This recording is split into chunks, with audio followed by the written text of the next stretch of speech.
इच्छा पूरी हो जाए, हाथों में तेरे जीवन है। मैं मिट्टी हूँ, तू है कुम्हार, मुझको उठा, मुझको बना। तेरी इच्छा पूरी हो जाए, हाथों में तेरे जीवन है। मैं मिट्टी हूँ, तू है कुम्हार, मुझको उठा, मुझको बना। मैं मिट्टी हूँ, तू है कुम्हार, मुझको उठा, मुझको बना। अपनी मर्जी से चलता रहा, तुझको कभी अपना ना कहा। लेकिन प्रभु आज से मैं तेरी क्रूस को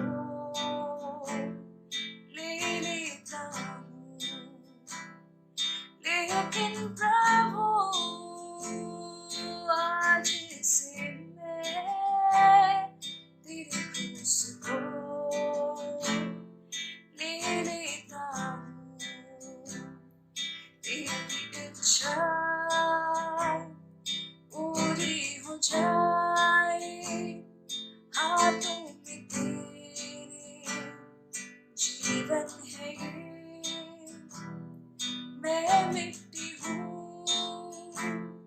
तू है कुम्हार, मुझको उठा,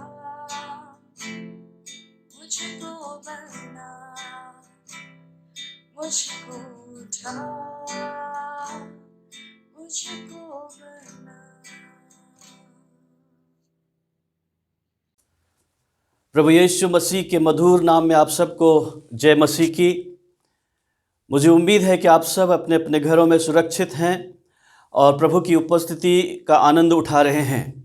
परमेश्वर आप सबको संभाले और आशीष दे और आपको अपने पंखों काड़ में छिपा के रखे, यही मेरी विनती है।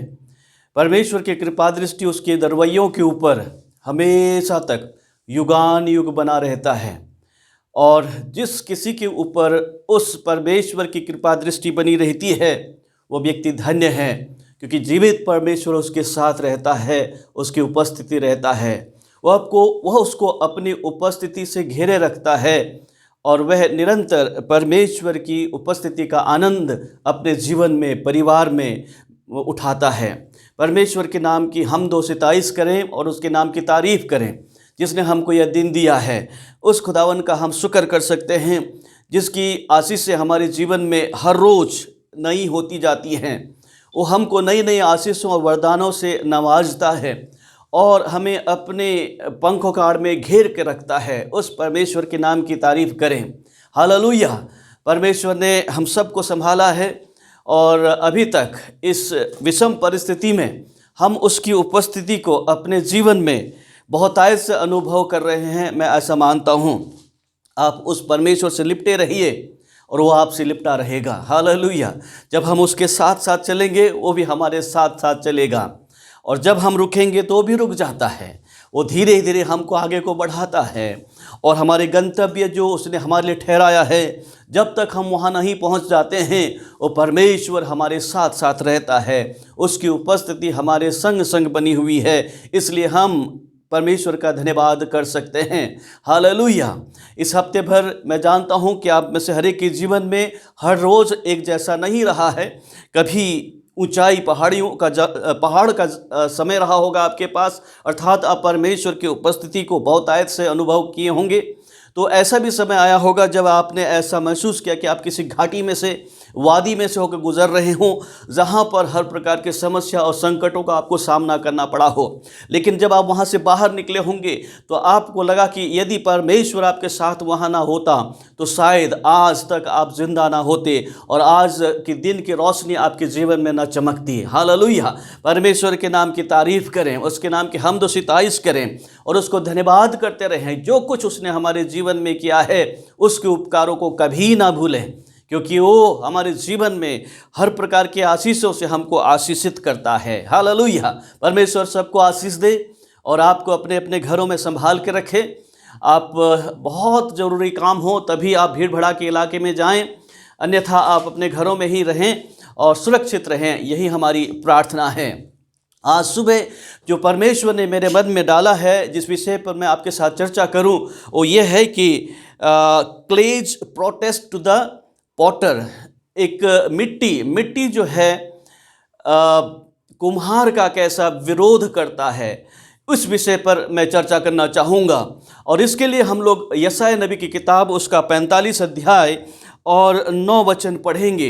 हालांकि हमारी अध्ययन का विषय जो है एक लंबा भाग है, वो 44 अध्याय 21 वचन से शुरू होता है और 45 अध्याय के 13 वचन तक जाता है, तो हम उसको पूरा नहीं पढ़ेंगे, लेकिन शुरू में हम जो है 45 अध्याय और उसका 9 वचन पढ़ेंगे, जहाँ पर इस प्रकार से लिखा है, हाय उस पर जो अपने रचने वाले से झगड़ता है।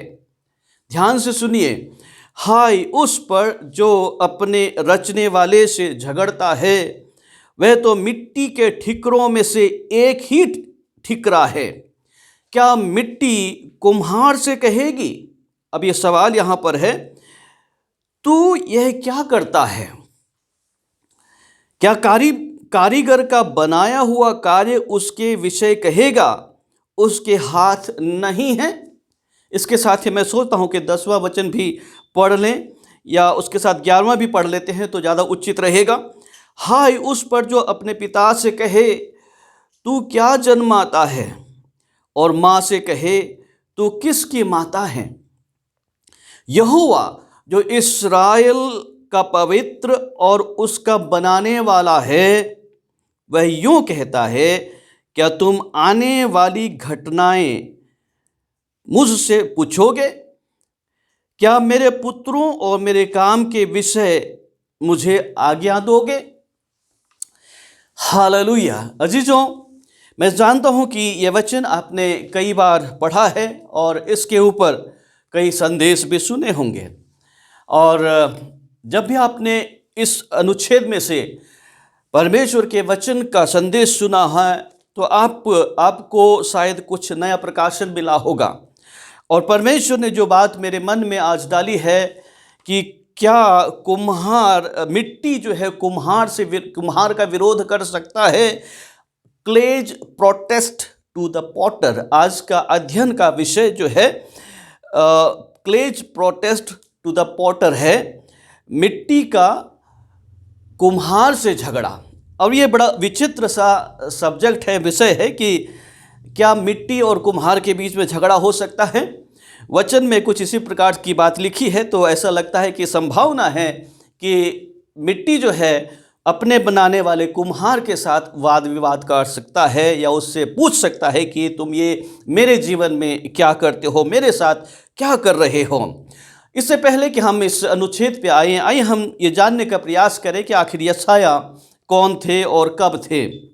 यशायाह एक महान भविष्यवक्ताओं में से एक थे जो ईसा पूर्वी 8वीं शताब्दी के पूर्वार्ध में यरूशलेम में रहा करता था। एक महत्वपूर्ण स्थान में 8वीं शताब्दी के पूर्वार्ध में, later part of the 8th century BC, Isaiah lived in Jerusalem.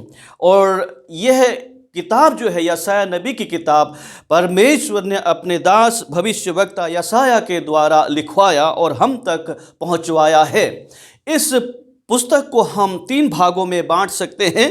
पहला भाग जो है 1 अध्याय से लेकर के 39 अध्याय 39 चैप्टर तक है, जिसमें हमको ये पढ़ने को मिलता है कि यहूदा को अपने एक पड़ोसी राज्य जिसका नाम अशूर है, असीरिया, उससे खतरा उत्पन्न हो गया। उसको सैन्य शक्ति का खतरा होने लग गया यहूदा को। उसके साथ ही जिस प्रकार से अशूर का साम्राज्य फैलता जा रहा था, वो निश्चय ही यहूदा के लिए एक खतरा का विषय बना हुआ था।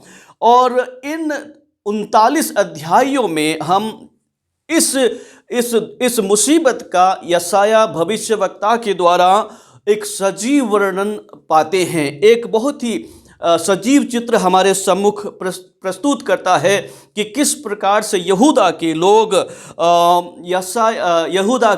जो हैं इस अशूर के राजा से डरे हुए थे। इसके साथ दूसरा जो भाग है वो है 40 से लेकर के 55 अध्याय तक है। 40 to 55 chapters of Isaiah is the second part of the book of Isaiah, जहाँ पर हमको मुख्यतः ये देखने को मिलता है कि यहूदा के लोग जो हैं बेबीलोन के गुलामी में चले गए हैं, बाबुल के गुलामी में चले गए हैं।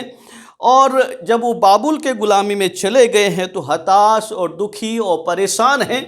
और उनको ये समझना जरूरी हो गया था कि उनकी ये स्थिति इसलिए हो गई क्योंकि उन्होंने वक्त रहते हुए परमेश्वर की चेतावनियों को ध्यान से नहीं सुना। अजीजों, जब हम परमेश्वर की चेतावनी जो हमको समय समय पर उसके दासों के द्वारा, परमेश्वर के वचन के द्वारा मिलता है, और उस पर जब हम ध्यान नहीं करते हैं और उसको नहीं सोचते हैं, उसको नहीं मानते हैं, तो उसका नतीजा यही होता है कि हमारे जीवन में एक घोर विपत्ति आती है।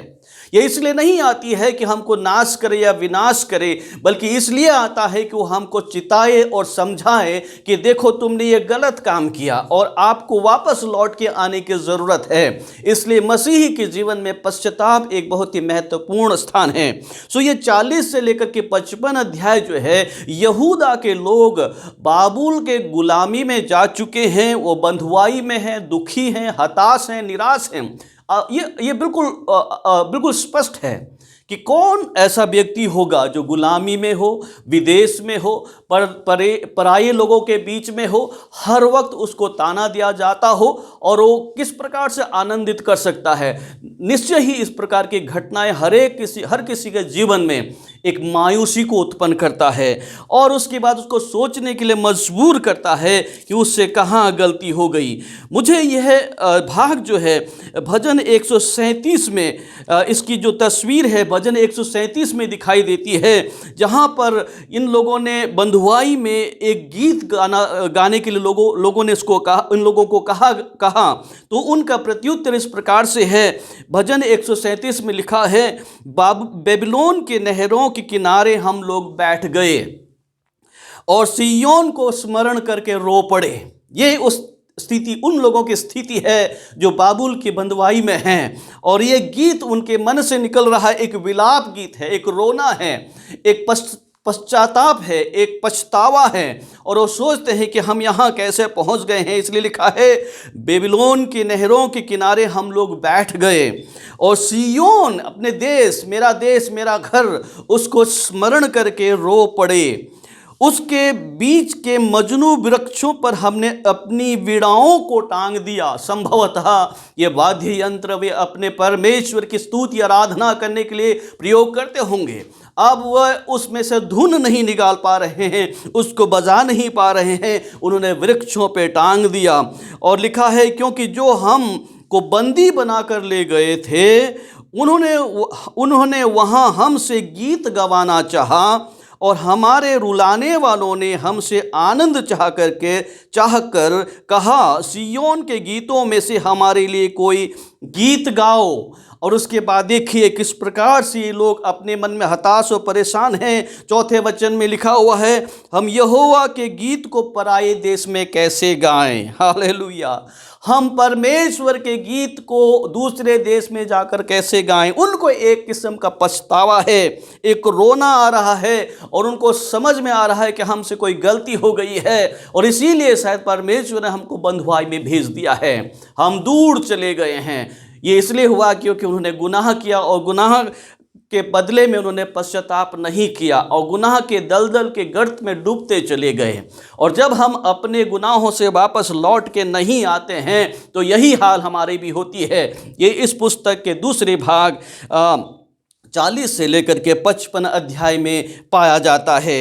लेकिन जो तीसरा भाग है इस पुस्तक का वो है 56 से लेकर 66 भाग में, जिसमें अधिकांश हिस्से में ये हमको पढ़ने को मिलता है कि ये लोग जो निराश और हताश और परेशान थे, दूर थे, पराए देश में थे, उन लोगों के लिए एक बड़ी आशा और उम्मीद की किरण जग उठी है और ये लोग धीरे धीरे वापस इस्राएल की ओर, यहूदा की ओर, यरूशलेम की ओर लौट रहे हैं। इसके बारे में भविष्यवाणी की गई है। वह बहुत ज़रूरी है, बहुत स्पष्ट रूप से हमको समझना है कि जब हम पश्चाताप करते हैं, जब हम परमेश्वर के पास लौट के आते हैं तो परमेश्वर हमारे जीवन में एक बड़ा काम करता है। हालेलुया।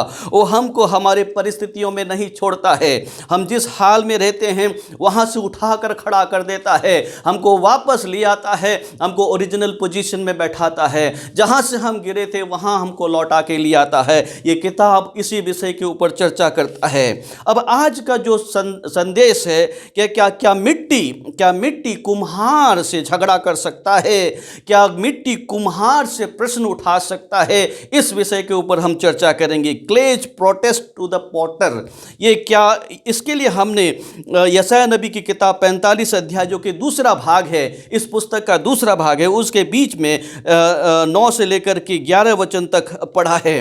लेकिन इस वचन को समझने के लिए हमको पूरा वृत्तांत समझना ज़रूरी है, जिसका शुरुआत 44 अध्याय के 21 वचन से शुरू होता है, जहाँ पर हमको जो है एक ऐसे राजा के बारे में स्थापन करने के बारे में हमको पढ़ने को मिलता है जिसका नाम जो है बहुत ही पॉपुलर है, प्रसिद्ध है, और उसका नाम जो है कुस्रू है। हालेलुया।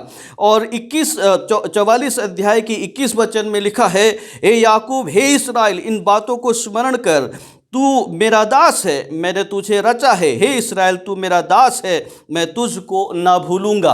ये खुदावन की ओर से उसके चुने हुए लोगों के लिए उनको वापस उनकी मूल स्थिति में स्थापित करने के लिए एक आश्वासन है, एक प्रतिज्ञा है।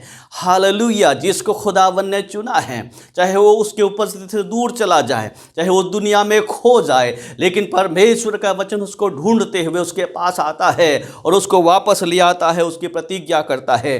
परमेश्वर को मालूम है कि इन लोगों ने उसके वचन को नहीं माना, इन लोगों ने इसके वचन के खिलाफ बलवा किया, उन लोगों ने खुदावन के वचन को अपने जीवन में उतारा नहीं, साकार नहीं किया, इसलिए खुदावन ने उनको दंड दिया। लेकिन परमेश्वर को अपनी प्रतिज्ञा याद है कि उसने अपने उनके बाप दादों से, अब्राहम, इसहाक, याकूब से जो प्रतिज्ञाएं की थी वो स्मरण आया है। परमेश्वर ऐसा नहीं है कि अपने बातों को भूल जाए, परमेश्वर वो मनुष्य नहीं है कि वादा करे और उसके बाद फिर जाए। परमेश्वर कोई व्यक्ति नहीं है कि आज हमसे बातचीत करे और कल दूर चला जाए, लेकिन वो हमको वापस अपने पास ले आने के लिए बार बार लौट के आता है। और ये वचन यही कहता है कि मैं जानता हूँ तुमने भूल की है, मैं जानता हूं कि तुमने गलत काम किया है, मैं जानता हूं कि तुमको बार बार चेतावनी देने के बाद भी तुम अपने पापों से चेत नहीं आए, लेकिन मैं तुमको नहीं भूला हूं।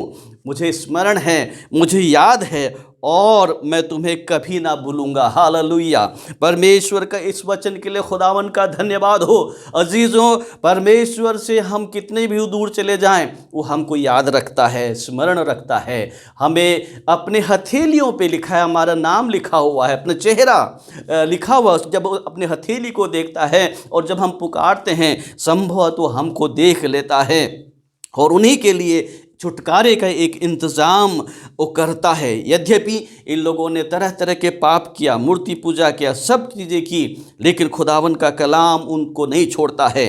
और जब हम 45 अध्याय में आते हैं और पहला वचन में पढ़ते हैं तो हमको मिलता, वहाँ लिखा है, यहोवा अपने अभिषिक्त कुस्रू के विषय यूँ कहता है, मैंने उसके दाहिने हाथ को इसलिए थाम लिया है कि उसके सामने जातियों को दबा दूं और राजाओं की कमर ढीली करूं, उसके सामने फाटकों को ऐसा खोल दूं कि वे फाटक बंद न किए जाएं। Hallelujah, hallelujah. ये एक बहुत ही खूबसूरत प्रतिज्ञा इस्राएल के लोगों के लिए, खास करके यहूदा के लोगों के लिए, जो बाबुल की बंधुआई में इस वक्त निराशा और दुख की परिस्थितियों में हैं। उनके आंखों से आंसू ही झलकते हैं। उन्होंने अपने आराधना करने वाले वाद्य यंत्रों को पेड़ पर टांग दिया है और विप्राय देश में वो गीत गाने से, यहोवा की स्तुति करने से परहेज करने लग गए थे। संभवतः उन्होंने टाट पहन लिया होगा, जमीन पर बैठ गए होंगे, अपने पापों से पछताव करने लग गए होंगे, और खुदावन के प्रतिज्ञा उन तक पहुंचता है, उनके लिए कुस्रू को खड़ा कर देता है। हालेलुया। और परमेश्वर जो है इस बात को बार बार दोहराता है और इस बात को स्मरण दिलाता है कि वो वही परमेश्वर है। 45 अध्याय के 3 वचन में लिखा हुआ है, उसके आखिरी भाग में, मैं इस्राएल का परमेश्वर यहोवा हूँ जो तुझे नाम लेकर बुलाता है। ये कुस्रू के लिए कहा गया है और हमारे लिए भी कहा जाता है। हालेलुया। उसने यहूदा के लिए कहा, आज हमारे लिए कहता है। हालेलुया। मैं इस्राएल का परमेश्वर यहोवा हूँ जो तुझे नाम लेकर बुलाता है। हालेलुया। 5 वचन में फिर इसी बात को दोहराता है, मैं यहोवा हूँ और दूसरा कोई नहीं, मुझे छोड़ कोई परमेश्वर नहीं है। हालेलुया। फिर से देखिए 6 वचन के आखिरी भाग में, मुझ बिना कोई है ही नहीं, मैं यहोवा हूँ और दूसरा कोई नहीं। हालेलुया। इसके बाद एक और भाग में 7वें वचन के आखिरी भाग में लिखा है, मैं यहोवा ही इन सबों का करता हूँ, और 8वें वचन के आखिर भाग में, मैं यहोवा ही ने उसे उत्पन्न किया है। प्रियो, ये यहोवा का कलाम, यहोवा का वचन बार बार इस बात को जब वो दोहराता है तो इस बात को कंफर्म करता है, पक्का करता है, ठीक ठीक ठहराता है कि मेरे अलावा कोई दूसरा नहीं है। मैं ही हूँ जो तुम्हें छुड़ा सकता है। मैं ही हूँ जो ताकतवर है। और हमको आज इस बात को समझना होगा। लेकिन परिस्थिति कुछ अजीब थी यहाँ पर। देखिए, जब हमने 9 वचन में पढ़ा तो क्या कहा गया है, हाय उस पर जो अपने रचने वाले से झगड़ता है। प्रियो, ये एक विडंबना है, ये एक बड़ी दुविधा वाली बात है। और उसके अगले वचन में जो है माता पिता का जिक्र किया गया है। हालेलुया। ये कितने दुख की बात है जब बेटा अपने बाप से कहे कि तूने मुझे पैदा क्यों किया है, या बाप फिर ये कहे कि तूने मेरे लिए क्या किया है। हालेलुया। कितनी मुश्किल और कठिन बात है। क्या बाप अपने बेटे के लिए गलत काम कर सकता है? क्या माँ अपने बेटे के लिए, अपने बच्चों के लिए गलत सोच सकती है? माँ अपने मुंह का निवाला एक तरफ रख करके अपने बच्चों के लिए सब कुछ करने को तैयार रखती है। वो भूखी पेट रहना चाहती है लेकिन अपने बच्चों को भूखा नहीं सोने देती है।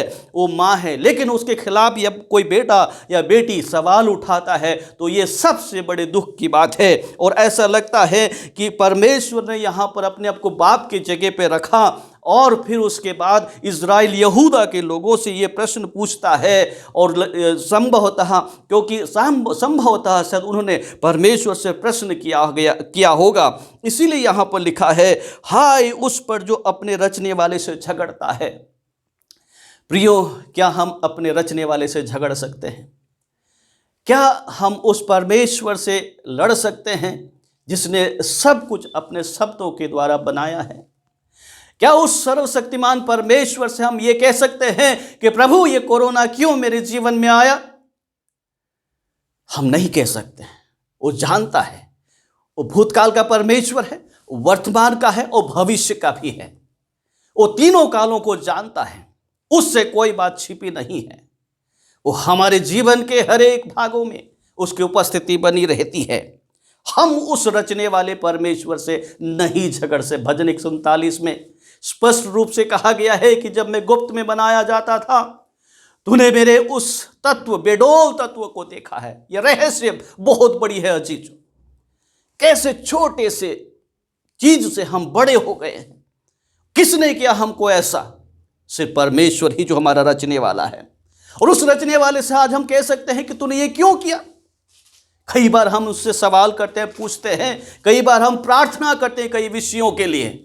हम कहते हैं परमेश्वर मुझे ये चाहिए, परमेश्वर मुझे वो चाहिए, लेकिन परमेश्वर हमको देता नहीं है। फिर हम कहते हैं ना, मैं क्यों परमेश्वर को मानूं, मैं क्यों परमेश्वर के पीछे चलो। लेकिन जब हम उसकी मर्जी में अपने जीवन को समर्पित कर देते हैं और जब हम उसकी इच्छा को अपने जीवन में ले लेते हैं, तो वह बेहतर जानता है कि हमें कौन सी चीज किस घड़ी उसको देना है, और वो हमें उसी समय उसी क्षण वो देगा। लेकिन विडंबना यहां है, मिट्टी जो है अपने बनाने वाला से पूछता है। वो तो मिट्टी के ठिकरों में से एक ठिकरा है। कुम्हार और मिट्टी का उदाहरण दिया गया है। हम मार्केट में जाते हैं, सुंदर सुंदर मिट्टी के बर्तन खरीद के लाते हैं, घड़े लाते हैं, छोटे छोटे गुल्लक बनाया हुआ रहता है वो लाते हैं, और हमको काफ़ी अच्छा लगता है, हमारा लगाव उससे है। और फिर क्या होता है, हम उसको देख करके खुश हो जाते हैं, कहते हैं उस कुम्हार बेचारे ने कितनी परिश्रम किया होगा, मिट्टी कहाँ से उठाया, उसको पीटा, उसमें से कंकड़ पत्थर मिट्टी सब निकाला, अलग अलग किया, उसको गूंदा होगा, सब कुछ किया। लेकिन अगर मिट्टी कुम्हार से ये कह देता कि नहीं नहीं मेरे को मत करना, तो शायद उससे सुंदर बर्तन नहीं निकल सकता था। प्रियो, परमेश्वर हमारे जीवन में से कुछ सुंदर चीजें निकालना चाहता है, इसलिए हम उससे प्रश्न नहीं कर सकते हैं। हम मिट्टी हैं, क्या मिट्टी कुम्हार से कहेगी तू यह क्या करता है? क्योंकि कभी कभी परमेश्वर के चुने हुए लोगों में से उनके मुंह से ये शब्द निकलते हैं, ये प्रश्न उठता है, मैंने तो सब कुछ तुझे दे दिया है, अपना जीवन दे दिया है, अपना करियर दे दिया है, लेकिन फिर भी मेरे जीवन में ये मुसीबत क्यों आई है? क्यों तू मुझे अच्छी जगह स्थापित नहीं करता है?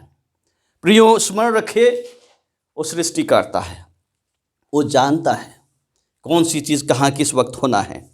मिट्टी कुम्हार से यदि प्रश्न करने लगे और कुम्हार को कहे कि मुझे मत बना, तो शायद उससे सुंदर बर्तन नहीं निकल सकता है।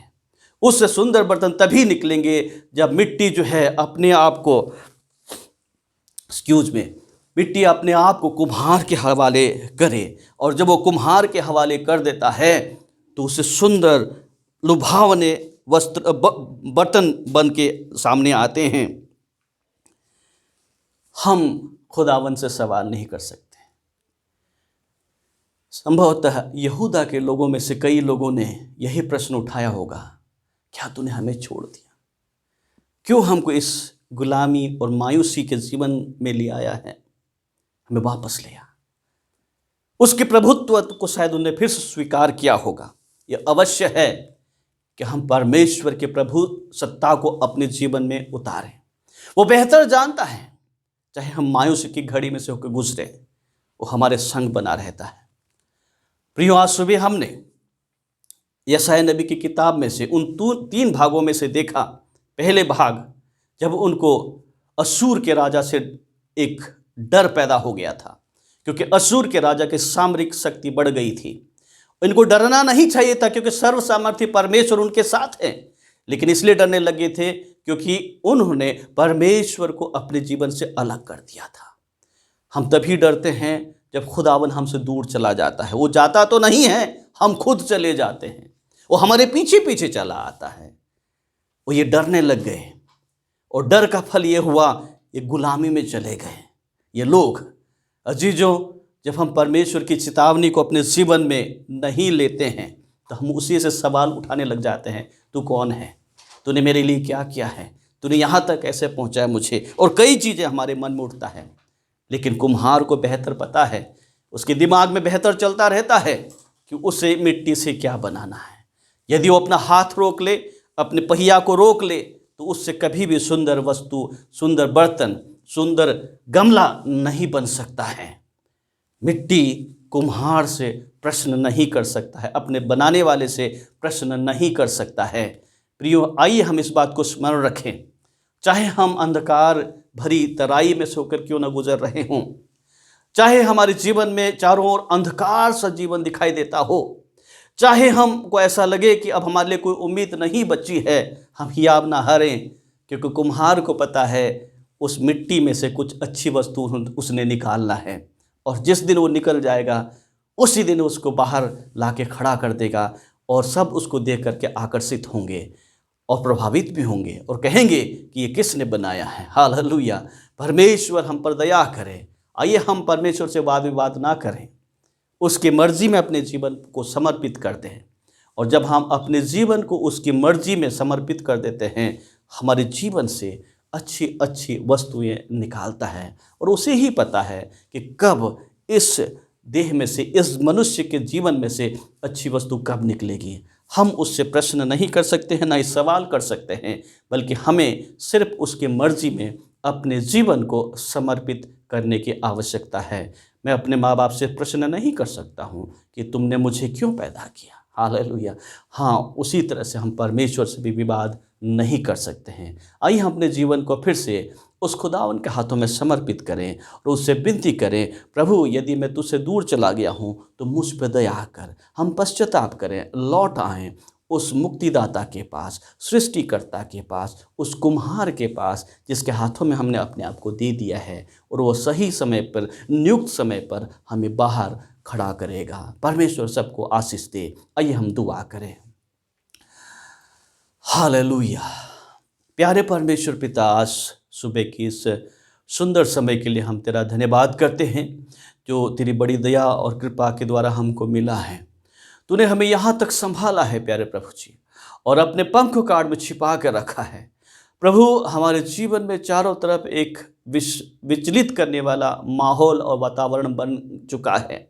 ऐसे समय में प्यारे खुदावन, जब हमको डर लगता है, यहूदी लोगों को भी डर लगा प्यारे प्रभु जी, उनके पड़ोसी राज्य से, अशूर से, और खुदावन उन्होंने अपने आप को तेरे हाथों में नहीं समर्पित किया, और नतीजा ये हुआ कि वो बंधुआई में चले गए। प्यारे खुदावन, हमें उनके जीवन से यह सबक सीखने का अनुग्रह दे, ताकि प्यारे प्रभु ऐसे विषम परिस्थिति में हम अपने जीवन को तेरे हाथों में सौंपें और तेरी मर्जी, तेरे इच्छा की खोजी हो जाएं, और खुदावन हम तुझसे प्रश्न ना करें कि तू हमारे जीवन में ये क्यों कर रहा है, कैसा कर रहा है, बल्कि यही परमेश्वर कि हम तेरे अधीन पाए जाएं। और खुदावन, यदि हम तुझसे दूर चले गए हैं, अपने गुनाहों में डूब गए हैं, मैं उन लोगों के लिए प्रार्थना करता हूँ, प्रभु उनके ऊपर कृपा दृष्टि कर, उनको वापस लिया, पश्चाताप करके अपने जीवन को तेरे चरणों में रखने का उनको अनुग्रह दे। और प्यारे खुदावन, तू उनमें से एक खूबसूरत बर्तन जिसको तूने बनाने के लिए ठहराया है,